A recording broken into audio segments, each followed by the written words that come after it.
গৌর পূর্ণিমা, দোল পূর্ণিমা এবং হোলি উৎসব 2026 সালের কত তারিখ পড়েছে? তিনটি উৎসব আপনারা কিভাবে পালন করবেন, এই দিন কি কি করবেন? ফাল্গুন মাসের পূর্ণিমা তিথি সনাতন সম্প্রদায়ের সকলের নিকট অধিক গুরুত্বপূর্ণ। এই তিথিতে ভগবান শ্রী শ্রী রাধাকৃষ্ণের দোল উৎসব পালিত হয়। এটি হোলি উৎসব নামেও পরিচিত। আবার এই দিনে গৌর পূর্ণিমা উৎসব পালিত হয়ে থাকে। বৃন্দাবনে প্রতি পূর্ণিমা তিথিতেই ভগবান শ্রী শ্রী রাধাকৃষ্ণের রাস উৎসব, বিশেষ করে দোলনায় ভগবানকে দোল প্রদান করা হতো। আর উত্তর ফাল্গুনী নক্ষত্রযুক্ত পূর্ণিমাতে বিশেষভাবে ভগবানকে দক্ষিণ মুখে দোলনা সাজিয়ে দোল প্রদান করা হতো। সেই থেকেই দোল উৎসব পালিত হয়ে থাকে। পদ্মপুরাণে উল্লেখ রয়েছে, ভগবানের দোলযাত্রা যদি কেউ দর্শন করেন তার আর পুনর্জন্ম হয় না। অতীব গুরুত্বপূর্ণ এই তিথিতে কলিযুগ পাবনবতার শ্রীকৃষ্ণ চৈতন্য মহাপ্রভু আবির্ভূত হন। তাই এই তিথিতে আমরা মহাপ্রভু কৃপা লাভের জন্য বিশেষভাবে দিনটি পালন করে থাকি। হোলি উৎসবও পালিত হয় এই তিথিতে। পরমেশ্বর ভগবান শ্রীকৃষ্ণ ও শ্রীমতী রাধারানী একে অপরকে আবির প্রদান করে দুইজনই রঙিন হয়ে উঠেছিলেন এই তিথিতে। সেই থেকেই এই হোলি উৎসব পালিত হয়ে থাকে। বর্ষনা নন্দগ্রাম থেকে শুরু করে সমগ্র বৃন্দাবনে 1 মাস ব্যাপী হোলি উৎসব পালিত হয়ে থাকে। তাছাড়া বর্তমানে সারা বিশ্বে হোলি উৎসব পালিত হয়ে থাকে।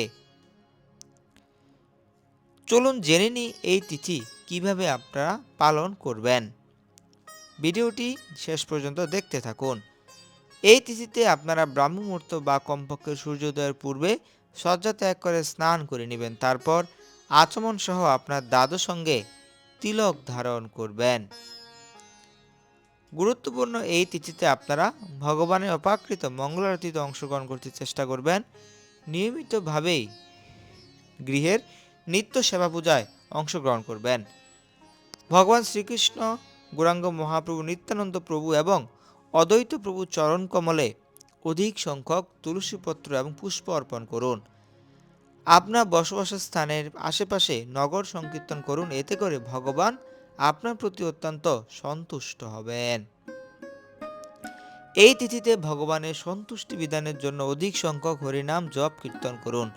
কমপক্ষে 16 মালা জপ করতে চেষ্টা করুন।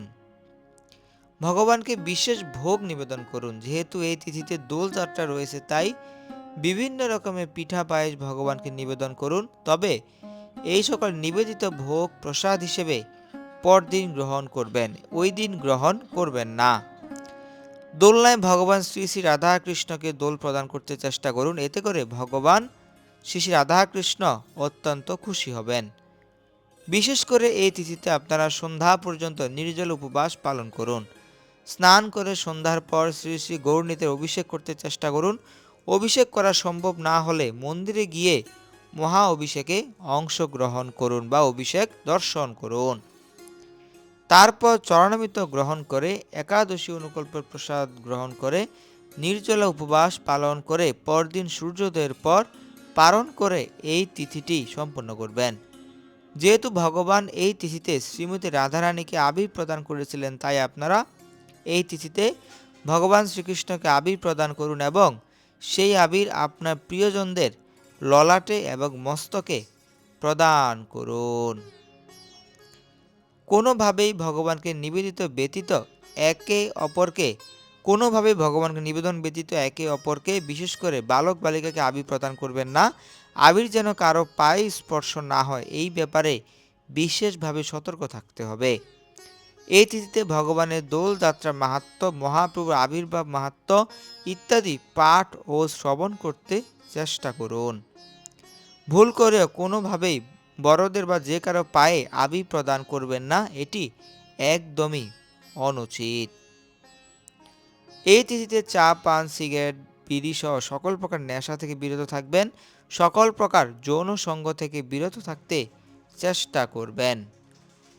আপনারা যারা বাড়িতে অভিষেকের আয়োজন করতে পারবেন না এবং মন্দিরে গিয়েও অভিষেক অংশগ্রহণ সম্ভব না হলে তারা বিভিন্ন সামাজিক যোগাযোগ মাধ্যমে অভিষেক লাইভে দর্শন করে মহাপ্রভুর অপাকৃত কৃপা লাভ করতে পারেন। তাই আপনারা এই কার্যটি করতে ভুলবেন না।